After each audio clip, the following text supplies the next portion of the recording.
Un milliardaire fait une découverte incroyable chez son employé, une révélation qui transforme la vie de tout un village. Dans un petit coin de Provence, Pierre, agriculteur aguerri de 42 ans, se lève chaque matin avec le soleil, ses mains usées par le labeur témoignant de tant d'années passées à cultiver la terre. Il vit avec sa femme, Claire, et leurs 2 enfants dans une ferme familiale qui n'est pas seulement un moyen de subsistance, mais un véritable sanctuaire d'amour et de tradition.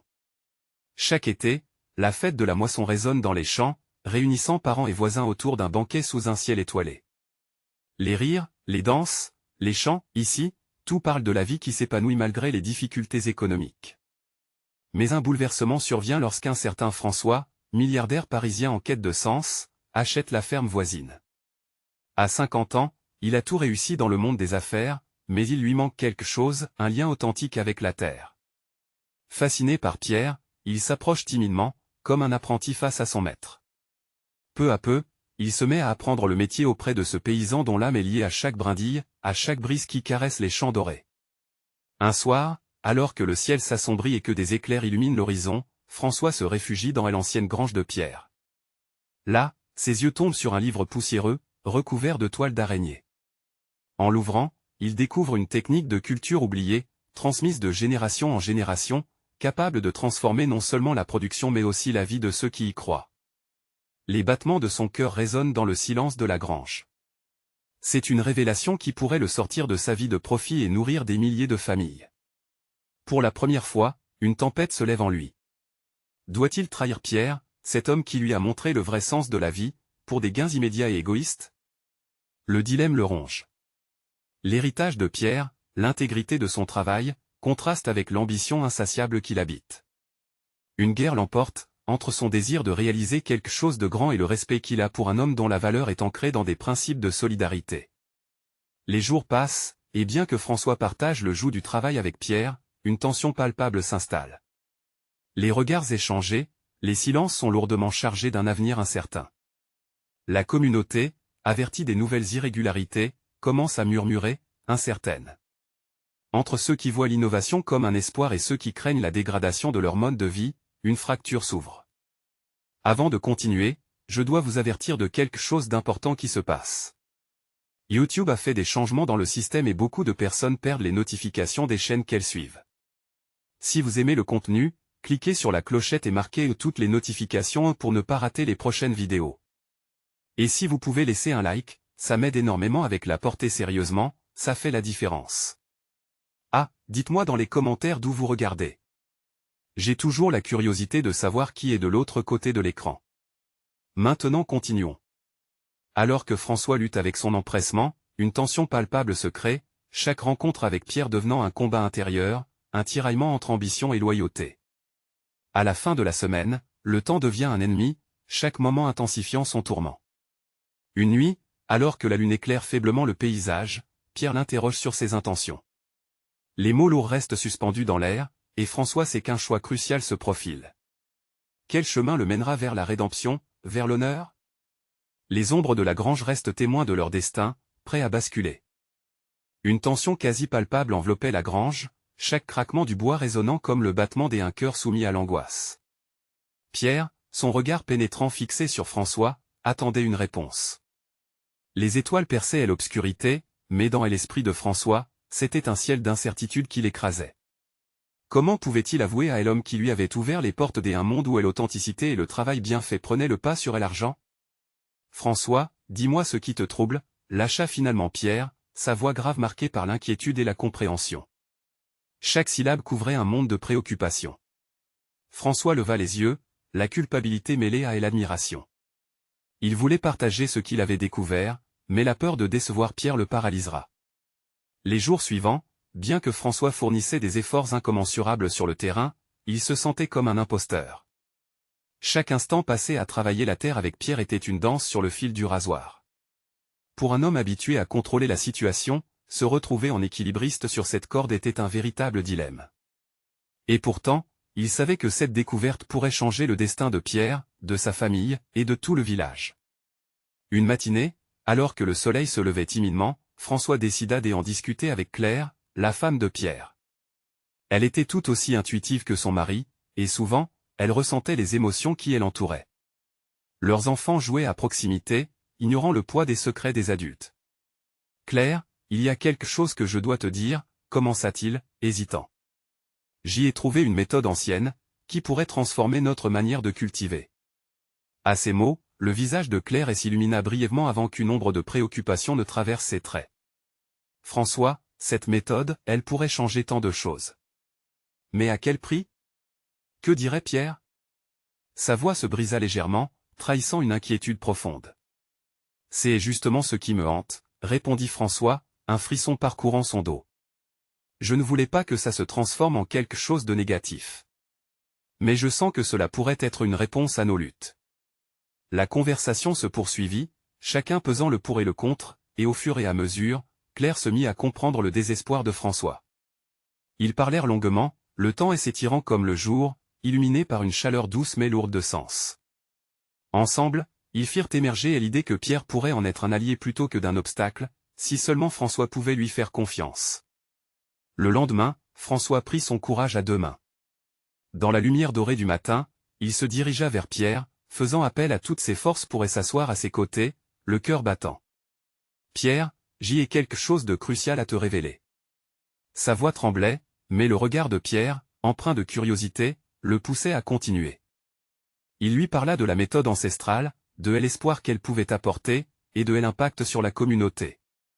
Mais cette révélation allait-elle renforcer leur lien ou le rompre à jamais? Alors que la tension se cristallise dans l'atmosphère, une question effervescente reste en suspens. Quelle sera la réaction de Pierre, cet homme sage, à qui François a tant appris? Leur destin, désormais entrelacé, s'achemine vers une confrontation inévitable. La fragile harmonie de la ferme est sur le point d'être testée comme jamais auparavant.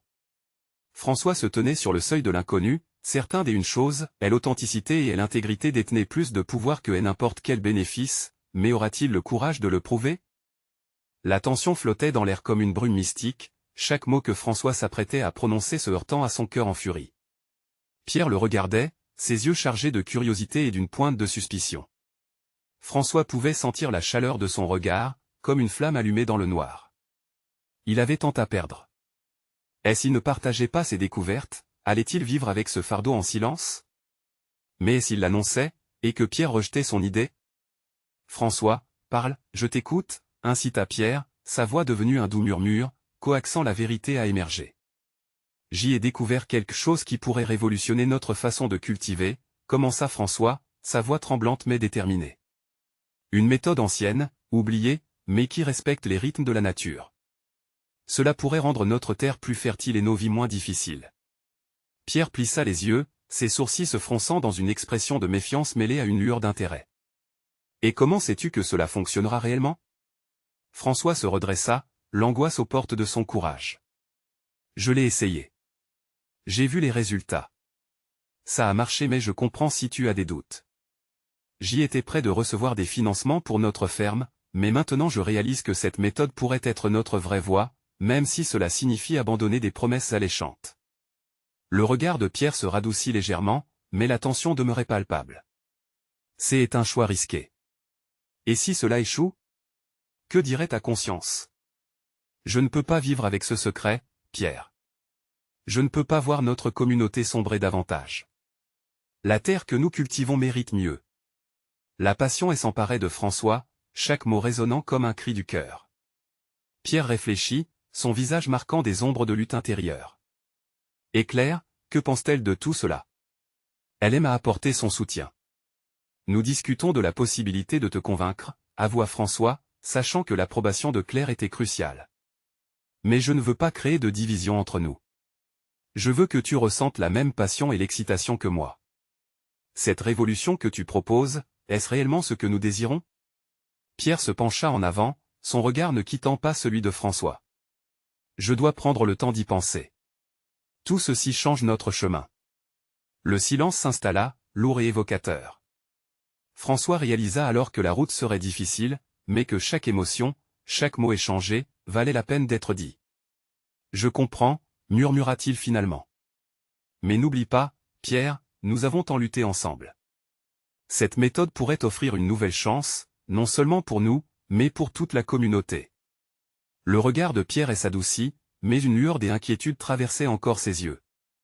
Que diras-tu si cela échoue et que notre communauté se retrouve à genoux?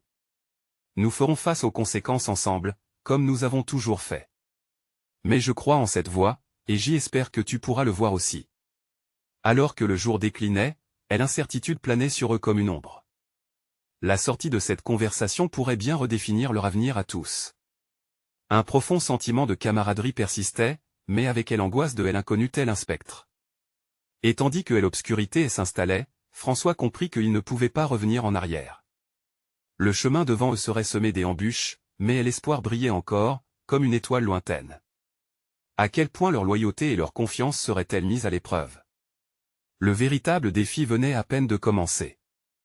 François se leva lentement, le crépuscule castagnant une lumière dorée sur son visage inquiet. Un monde de doutes et de possibilités se tenait devant lui, chaque pas le menant vers une incertitude absolue. Il savait que son avenir, celui de Pierre, et même celui de Claire, dépendait désormais d'une simple décision. « J'ai besoin d'un moment », murmura Pierre en se levant lui aussi. Ses mains tremblaient légèrement, une trahison de l'angoisse qui le rongeait. Sans un mot, il s'éloigna vers le jardin, là où les élixirs de la terre semblaient parler, là où ils avaient passé tant d'heures à rêver de récoltes abondantes. François le suivit, ses pensées tourbillonnant comme des feuilles emportées par le vent. Il savait que Pierre avait toujours été le pragmatique de leur duo, l'épicentre de la logique face à sa passion effrénée. Mais dans ce cas, la passion était nécessaire, impérative même. « Pierre, je crois que nous sommes à un tournant, tenta-t-il, sa voix empreinte d'urgence. Pierre se retourna brusquement, ses yeux rivés sur François, chargés d'émotions contradictoires. Un tournant, oui, mais direction où? Vers l'inconnu? Vers le risque? Souviens-toi de ce que nous avons perdu, François. Je n'oublierai jamais, affirma François avec force, une brûlure de détermination dans le regard. Mais ce que nous avons gagné en chemin doit aussi compter. Regarde autour de nous, la Terre a besoin de notre innovation, notre communauté aspire à l'espoir. J'y en suis convaincu. Un silence lourd et palpable retomba entre eux. Ils étaient comme deux pôles opposés, l'un attiré par l'innovation, l'autre par la sécurité, mais au fond, tous deux désiraient la prospérité de leur terre. Que dirait le reste du village? Demanda Pierre, la réticence dans sa voix. Nous devons penser à eux aussi. Si nous échouons et si nous réussissons, Pierre? L'enthousiasme perçait à travers le désespoir. Imagine, notre ferme reconnue comme exemple de renaissance agricole, un modèle à suivre. Ça signifierait plus que des récoltes. Cela redonnerait espoir à tous ceux qui nous entourent. Pierre plissa les lèvres, une lutte silencieuse se déroulant sur son visage. Son ami se tenait là, la passion brûlant dans ses veines, tandis que lui-même se débattait entre certitude et croyance. La nuit approchait, et avec elle, le besoin de prendre une décision. Alors qu'est-ce que tu proposes vraiment? Finit-il par demander, la résistance dans sa voix lentement en train de s'évaporer. Rassemblons quelques villageois, partageons ce que j'ai découvert. Faisons-les participer aux expérimentations. S'ils voient les résultats par eux-mêmes, peut-être cela les convaincra-t-il, proposa François, sa voix vibrant d'espoir. La lueur de l'espoir se menottait sur le visage de Pierre. Et s'ils ne réagissent pas bien? Nous prendrons leurs avis en compte, nous évoluerons ensemble, comme nous l'avons toujours fait. C'est cela, la communauté, non? Est-ce unir pour avancer, même vers l'inconnu? Le regard de Pierre balayait l'horizon, pensive alors que la nuit enveloppait leur monde. L'étoile de l'espoir scintillait au-dessus d'eux, une promesse voilée. Bon, je vais réfléchir à ta proposition, François. Mais sache une chose, peu importe la décision, nous serons ensemble, comme toujours. François hocha la tête, sentant cette coopération renaître à partir des cendres de leurs incertitudes. Peut-être y avait-il une chance après tout, quelque chose de beau et de nouveau à construire. Alors qu'ils rentraient ensemble, François se sentait plus léger, un nouvel engagement formant un fil invisible entre leurs cœurs. Mais la question restait, jusqu'où iraient-ils pour défendre leurs rêves? Le vrai combat ne faisait que commencer. Quelle surprise le lendemain réserverait-il? La première lumière de l'aube perça à travers les volets en bois, illuminant doucement la chambre de François. Il se leva, le cœur battant, plein d'une détermination renouvelée. Hier soir, les mots de Pierre résonnaient encore dans son esprit. Ils étaient à un carrefour, et chaque décision comptait. Il s'habilla rapidement, son esprit déjà plongé dans les préparatifs pour la réunion du village.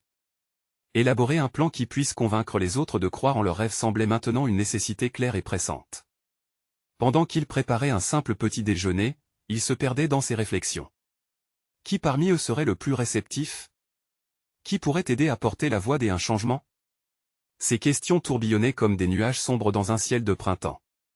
Il se retrouva bientôt devant le miroir, ajustant son col. François se demanda s'il était vraiment prêt à affronter la résistance. Mais lorsqu'il se remémora la vision d'un avenir où leur ferme brillait à nouveau, son cœur se remplit d'espoir.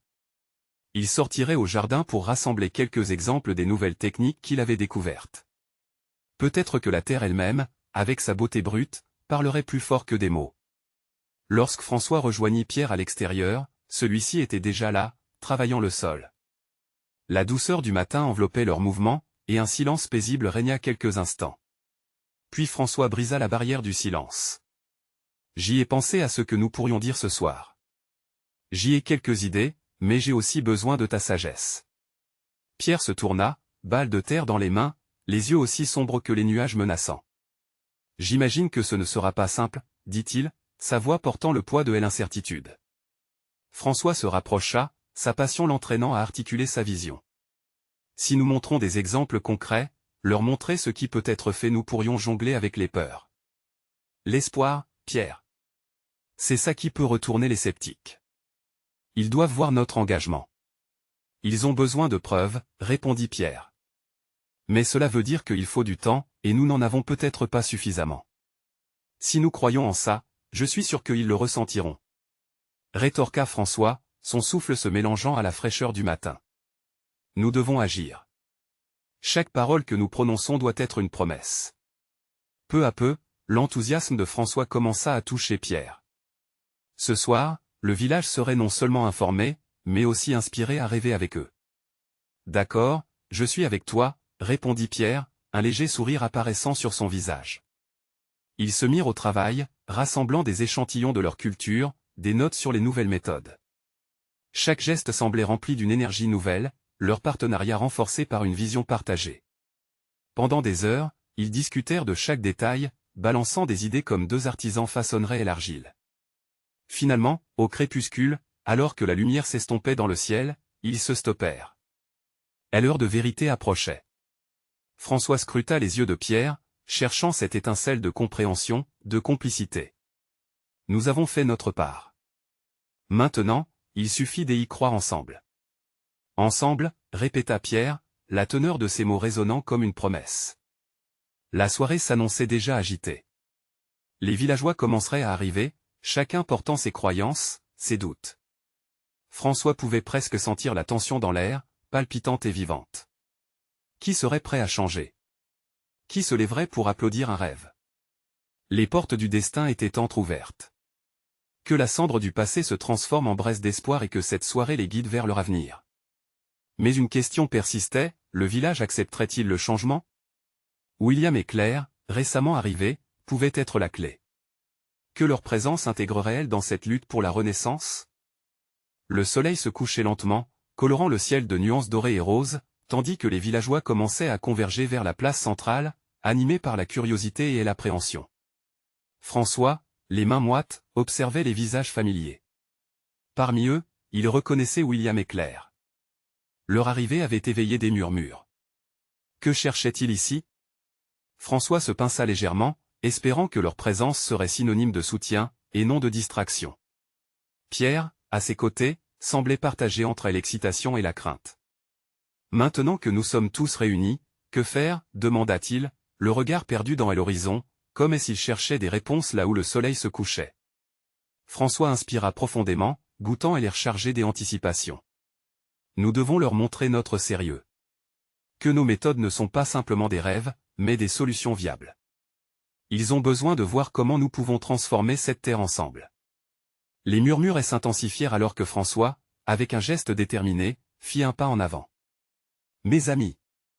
Sa voix s'éleva, prenant une couleur vibrante. Ce soir, je ne viens pas seulement partager des idées. Je viens avec une vision. Une vision pour notre village, pour notre avenir. Les regards se détournaient, intrigués, mais sceptiques. François poursuivit, le ton de son discours se raffermissant. La terre a souffert. Nos récoltes sont de plus en plus maigres, mais cela ne doit pas être notre sort. J'y ai passé des heures, comme beaucoup d'entre vous, à penser à ce que nous pouvions faire différemment. Il pointa sur les échantillons de culture, exposés soigneusement sur une table. Voici le résultat de notre travail. Ces nouvelles techniques, ce sont des choix que nous pouvons faire. Ses mains tremblaient légèrement, mais il continua avec passion. Si nous unissons nos forces, nous pouvons créer une prospérité durable. Un murmure parcourut la foule. Claire s'avança alors. François a raison. Je viens de la ville. Là-bas, j'y ai vu des communautés se transformer grâce à la collaboration. Vous avez la chance de pouvoir agir ici, maintenant. Sa voix claire apporta une lueur d'espoir. Ensemble, vos efforts peuvent faire une réelle différence. Les expressions des villageois se durcirent. L'indécision flottait sur leurs visages. Pierre, sentant l'ambiance, intervint. Nous savons tous qu'il y a des risques. Mais avons-nous réellement quelque chose à perdre? Pourquoi ne pas essayer? Un silence lourd s'installa, et François pouvait sentir le poids collectif de la peur, du doute, et des espoirs inavoués. C'était un moment de vérité. Qui serait prêt à prendre le risque de croire en quelque chose de nouveau? Cela nous coûtera-t-il? Interrogea un villageois, visiblement inquiet, franchissant enfin le mur de silence. Oui, cela exigera des efforts et un engagement, répondit François, croisant les bras. Mais pensez-vous que rester immobile, c'est mieux? La question n'est pas de savoir si nous devons changer, mais comment nous allons le faire ensemble. Les mots s'accrochèrent au cœur de chaque auditeur. François pouvait presque voir une étincelle des intérêts se raviver dans les yeux de certains. Les débats commencèrent à naître, les opinions se mêlant au sein d'un échange vibrant des émotions. Puis, William, un sourire à la fois préoccupé et confiant, s'avança. Peut-être que la clé réside dans cette communauté. Peut-être qu'en renouvelant notre relation avec la terre, nous redécouvrirons ce qui fait la force de notre village. La voix de Claire ajouta, « Je suis là pour aider. Si vous êtes prêt à avancer, je suis prête à vous accompagner. » À ce moment précis, une vague de chaleur parcourut François. La solidarité commençait à s'installer, mais les doutes persistaient dans l'air. La réunion qui s'annonçait serait sans nul doute déterminante. Que se passera-t-il si les villageois décidaient de faire front commun? Cette décision, aussi mince soit-elle, pouvait redéfinir leur avenir. Alors que les regards se déplaçaient de François à Pierre, l'heure du choix approchait. Qui se lèvera pour embrasser le changement? Est-ce que le village pourrait s'unir pour fonder un nouvel avenir? L'anticipation montait, comme un nuage noir auréolé d'espoir, prêt à libérer des pluies salvatrices sur leur terre assoiffée. Alors que la nuit régnait, une question restait en suspens, le village accepterait-il d'écrire une nouvelle page de son histoire? La tension dans l'air était palpable alors que la nuit enveloppait le village. François pouvait ressentir chaque cœur battant autour de lui, chaque souffle teinté d'incertitude. Il savait que ce moment marquerait un tournant décisif, non seulement pour lui, mais pour tous les villageois rassemblés. Un murmure s'éleva, rapide comme l'éclair. C'était une voix timide, presque hésitante, qui brisa le silence. Et si ça ne fonctionne pas? L'interrogation, bien que simple, était lourde de sens et résonnait dans les esprits de tous. Les visages se tournèrent vers celui qui avait osé poser cette question, une figure familière et pourtant vulnérable, Jacques, un agriculteur dont les rires des autrefois semblaient maintenant appartenir à un autre temps. François, conscient de l'impact des mots, s'approcha de Jacques. « Je comprends ta crainte, Jacques. Mais n'oublions pas que chaque grande chose commence par un petit pas. Regardez autour de vous, la terre est humaine. Elle écoute, elle répond. Nous avons vu grandir les blessures de notre environnement, et maintenant, nous devons l'aider à guérir. » William, se tenant légèrement en retrait, prit la parole. François a raison. Combien d'entre nous ont perdu des récoltes cette année? Si nous continuons à faire les mêmes erreurs, nous risquons encore de perdre bien plus. À ces mots, un murmure d'accord parcourut l'assemblée, mais l'hésitation persistait. Chaque regard jeté sur le sol révélait des pensées de doute. François pouvait presque lire l'histoire de chacun, les sacrifices, les espoirs déçus, la crainte du changement. Pierre, n'écoutant que son courage, avait une idée. Et si nous organisions une petite démonstration? Une semaine d'expérimentation. Nous pourrions tous participer et voir par nous-mêmes si les méthodes de François et Claire portent leurs fruits. Le silence s'installa à nouveau.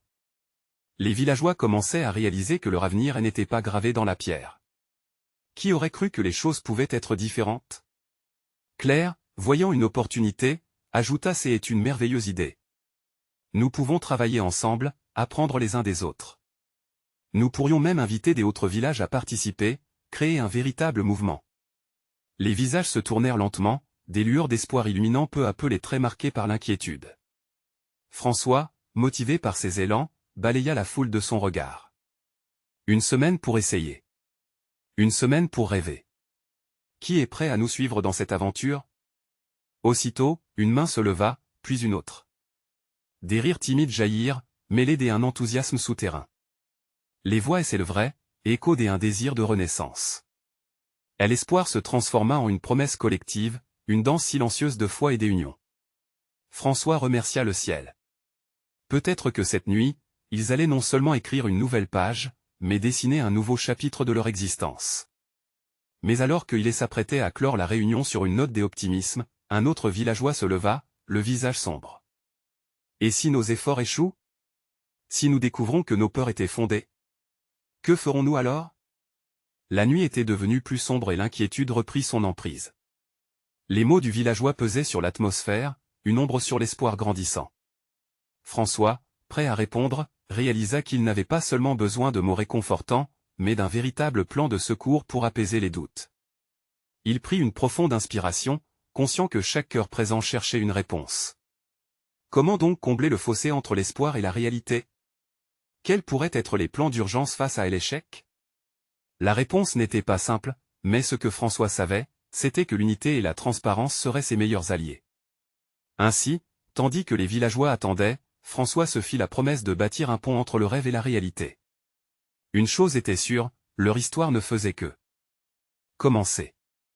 L'écho des incertitudes résonnait encore dans l'air, laissant présager que les prochains jours ne seraient pas que des essais pratiques, mais une véritable épreuve pour le cœur du village. Alors que la lune se levait, éclairant leurs visages tournés vers l'avenir, une question se profila dans l'esprit de chacun: serions-nous prêts à encaisser les coups, même si cela impliquait de tomber plusieurs fois avant de réussir? Le lendemain matin, la lumière du jour effleurait doucement les toits du village, illuminant des visages marqués par l'angoisse et l'espoir. François savait que le temps de l'engagement était venu. Il se tenait à la fenêtre de son atelier, observant les villageois rassemblés dans la cour.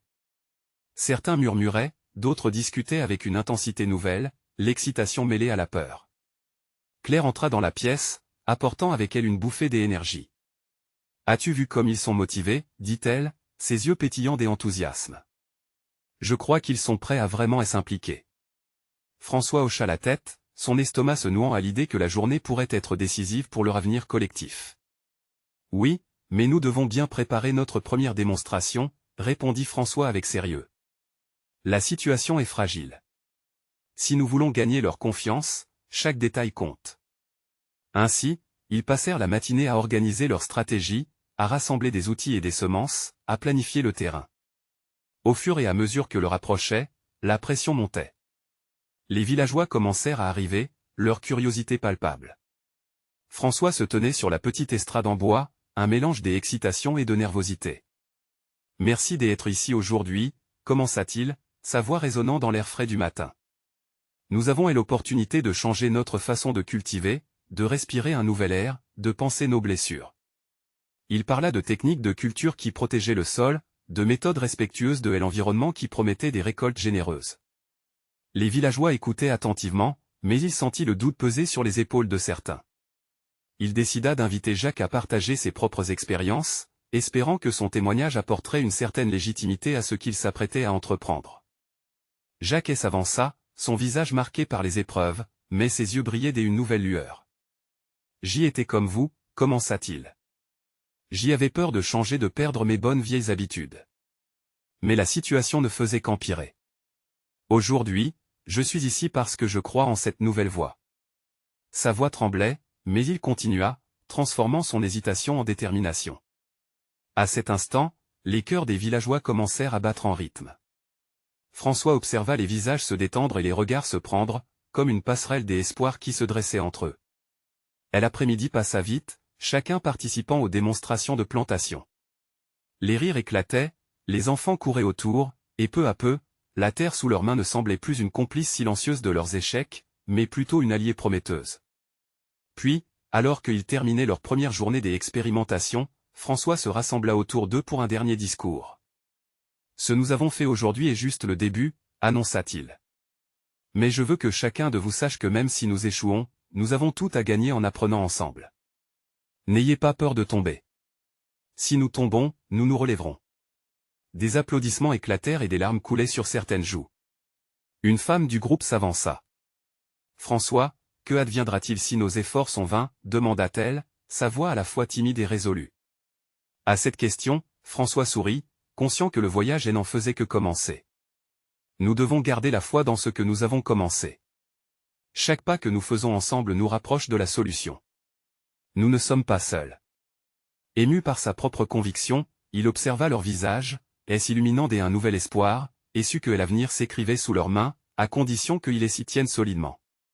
Mais une ombre de doute persistait sur le chemin qu'ils avaient choisi. Quelles seraient les conséquences réelles de ces efforts pour l'ensemble de la communauté? Le vent dansait autour de lui alors qu'il réfléchissait à la question. Une fois là. Lumière de l'aube mais encore des nuages résiduels du passé, François savait que la route serait longue. Mais un sentiment de détermination ressonnait en lui. Chacun d'eux pouvait ressentir que quelque chose se tissait, et le vrai défi ne faisait que commencer. La nuit était tombée sur le village, enveloppant les maisons d'un voile de calme. Les ombres dansaient, portées par la lumière vacillante des lampes à huile. François, assis à la table de son atelier, relisait les notes de la journée précédente. Les échanges des villageois résonnaient encore dans sa mémoire, chaque mot chargé de promesses et d'inquiétudes. Il se leva et se dirigea vers la fenêtre, contemplant la lune qui brillait haut dans le ciel. La lumière lunaire offrait une lueur douce, contrastant avec l'obscurité qui l'entourait. François savait qu'une lutte l'attendait. En initiant ce changement, il risquait de déstabiliser des traditions ancrées depuis des générations. Mais au fond de lui, la flamme de l'espoir ne faiblissait pas. Il était déterminé à prouver que ce qu'il avait proposé n'était pas une utopie, mais une possibilité tangible. Le lendemain matin, François réveilla le village avec une énergie renouvelée. Les rires résonnaient à nouveau dans la cour, mais un léger frisson d'anxiété persistait. Les visages souriants des enfants côtoyaient ceux des adultes, préoccupés par les incertitudes que le changement pourrait engendrer. Claire était là, à ses côtés, toujours prête à encourager la troupe. « Faisons-les rêver », murmura-t-elle. Ces mots résonnaient comme un appel à l'action. François monta sur l'estrade, ses mains tremblantes mais son cœur déterminé. « Bonjour à tous » lança-t-il, sa voix portée par l'excitation ambiante. « Aujourd'hui, nous allons approfondir notre démarche. Après notre première expérience, que avez-vous ressenti ?» Les murmures parcoururent la foule. Les yeux brillaient, quelques rires émergeant parmi les adultes. « C'était incroyable !» s'écria un jeune homme. Des autres acquiescèrent, enthousiastes à l'idée de recommencer. François sentit la tension se relâcher. C'est alors qu'il proposa un défi: « Je veux que chacun d'entre vous essaie une nouvelle pratique, une manière d'impliquer toute la famille. Réunissons-nous à la fin de la semaine pour partager nos succès, découvrir nos difficultés et voir comment nous pouvons avancer ensemble. » Claire hocha la tête, l'optimisme dans son regard, et les villageois, bien que nerveux, étaient fascinés par cette perspective. Les journées suivantes furent rythmées par un mélange de labeur et de convivialité. Les familles se retrouvaient, échangeant des conseils et des secrets sur leurs efforts. Frappés par un élan d'unité, deux voisins, qui auparavant ne faisaient que se croiser, commencèrent à collaborer, profitant de cette nouvelle opportunité d'évolution. François se déplaçait entre les maisons, écoutant les histoires de chacun, raffermissant les liens entre ceux qui commençaient à voir la terre non pas comme un poids, mais comme une source de joie et d'espérance. Pourtant, au fond de son cœur, une inquiétude persistait. Sa propre voix, si pleine d'enthousiasme, portait le poids de la responsabilité. Que se passerait-il s'ils échouaient? Chaque échec pouvait apporter un retour en arrière, une perte de confiance qui risquerait d'éteindre cette nouvelle flamme. En scrutant l'horizon, François imaginait déjà le visage des villageois déçus. Ce soir-là, il confia ses inquiétudes à Claire. « Je crains que la peur nous rattrape », avoua-t-il, la voix tremblante. Claire le regarda droit dans les yeux. « Nous avons déjà fait un pas en avant. Tant que nous sommes ensemble, il y a toujours une chance. » Elle n'oublie pas que les rêves prennent du temps à se concrétiser. Elle avait raison. En un instant, il comprit qu'il ne s'agissait pas seulement de cultiver la terre, mais aussi de cultiver la confiance et l'espoir entre les villageois. Leur combat n'allait pas se jouer sur les semences ou les outils, mais sur leur capacité à se soutenir mutuellement. Alors qu'il dînait avec elle dans la calme soirée, François sentit que quelque chose de grand se préparait. Une aventure collective qui transformerait non seulement leur terre, mais aussi leur cœur. Mais l'ombre du doute, elle n'avait pas encore disparu. François savait qu'une épreuve l'attendait, quelque chose d'inattendu qui mettrait leur force à l'épreuve. Quelle direction prendra leur engagement lorsque les tempêtes de la vie frappent réellement? Le lendemain matin, la lumière du jour filtra à travers les volets, apportant avec elle une brise de renouveau. François se leva avec une détermination renouvelée. Les préparatifs pour la grande journée de démonstration étaient en cours. Le village, qui avait été témoin d'un printemps d'espoir, était enfin prêt à confronter la réalité de ses choix. L'atmosphère était électrique, bercée par l'excitation et l'angoisse. François et Pierre se retrouvèrent tôt dans le jardin, les bras chargés de semences et d'outils. Pierre, qui toujours incarnait la sagesse, avait ce mélange de fierté et de crainte sur le visage. « Tu es sûr de ce que nous faisons ?» demanda-t-il, ses yeux scrutant le chemin qui les attendait. François acquiesça, le cœur battant. « Oui, nous ne pouvons pas reculer. C'est le moment de se battre pour notre avenir. » Les villageois affluèrent progressivement, leurs visages trahissant une multitude d'émotions. Claire, les enfants à ses côtés, apporta un panier de fruits frais, symbole de ce qui pouvait être cultivé grâce à leur travail commun. Les rires des enfants résonnaient, compensant les murmures et incertitudes des adultes. François se tenait à la tête de la petite assemblée, nerveux mais résolu. Les présentations débutèrent. « Merci d'être ici aujourd'hui », annonça François, sa voix vibrante d'énergie. « Nous avons pris des risques, nous avons pris des décisions. Mais aujourd'hui, nous allons voir ce que nous pouvons accomplir ensemble. » Les premiers échantillons de culture étaient exposés, témoignant des efforts conjugués. Les visages de ses voisins étaient rivés sur ces trésors de la terre, mêlant curiosité et réticence.